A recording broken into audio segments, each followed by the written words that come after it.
Hello students, आज हम शमशेर बहादुर सिंह द्वारा रचित कविता उषा के विषय में पढ़ेंगे।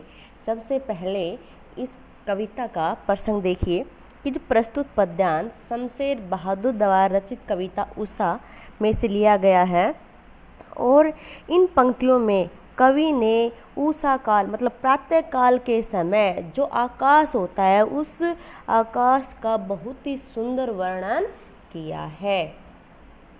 प्रातः नभ था बहुत नीला, शंख जैसे भोर का नभ। कवि कहता है कि प्रातः काल नभ मतलब आकाश था बहुत नीला, कि बहुत ज़्यादा नीले रंग का आकाश था, शंख जैसे, और उस नीले आकाश में शंख के समान सफ़ेदी बिखरी हुई थी और ऐसा लग रहा था जैसे नीला आकाश एक शंख के समान हो। भोर का नभ और प्रातःकाल का आकाश बहुत ही मन को भाने वाला, बहुत ही मन को हर्षित करने वाला नज़र आ रहा था।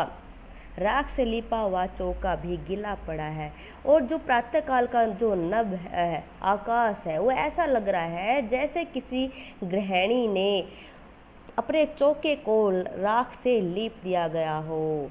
जो चौका होता है गांव में, जो स्त्रियां अपने घर में जहाँ पे वो खाना बनाती है, वहाँ उस स्थान को चौका कहा जाता है। कहता है कि ऐसा लग रहा है जैसे प्रातःकालीन उस नभ को, उस आकाश को किसी स्त्री ने राख से लीप दिया गया हो, चौका कर दिया गया हो, और वो जो राख से लिपा हुआ चौका जो है अभी गीला पड़ा है, अभी सूखा भी नहीं है, वो अभी गीला है। बहुत काली सील जरा सी लाल केसर की जैसे धुल गई हो। कवि कहता है कि जो आकाश है, जो काला है, बहुत ही काला, एक सील की भांति लग रहा है, और ऐसा लगता है उस सील पर जरा से लाल केसर से, किसी ने लाल रंग के केसर से उस काली सील को धो दिया हो, जैसे धुल गई हो, और उसमें जो लाल केसर की जो लालिमा है वो बहुत ही सुंदर दिखाई दे रही है।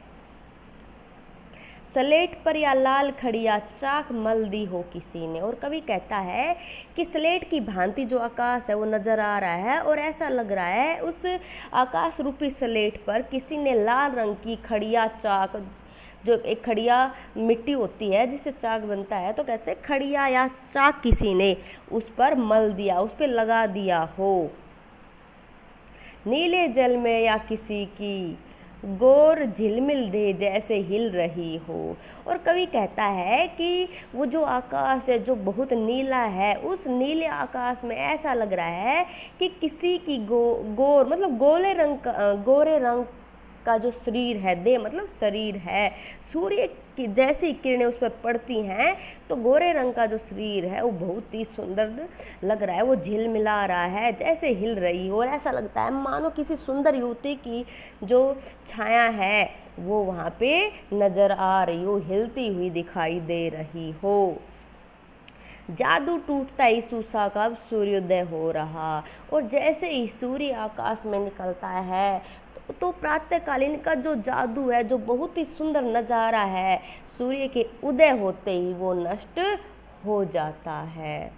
ठीक है, इसका विशेष देखिए स्टूडेंट्स कि इन पंक्तियों में कवि ने जो उषा काल है, उषा काल मतलब प्रातःकाल का बहुत ही सुंदर और बहुत ही मन को हरने वाला यहाँ पे वर्णन किया है। ठीक है, यहाँ पे कवि ने अनुप्रास, उपमा, उत्प्रेक्षा आदि अलंकारों का प्रयोग किया है, और यहाँ पर कोमल कांत पदावली का प्रयोग किया गया है।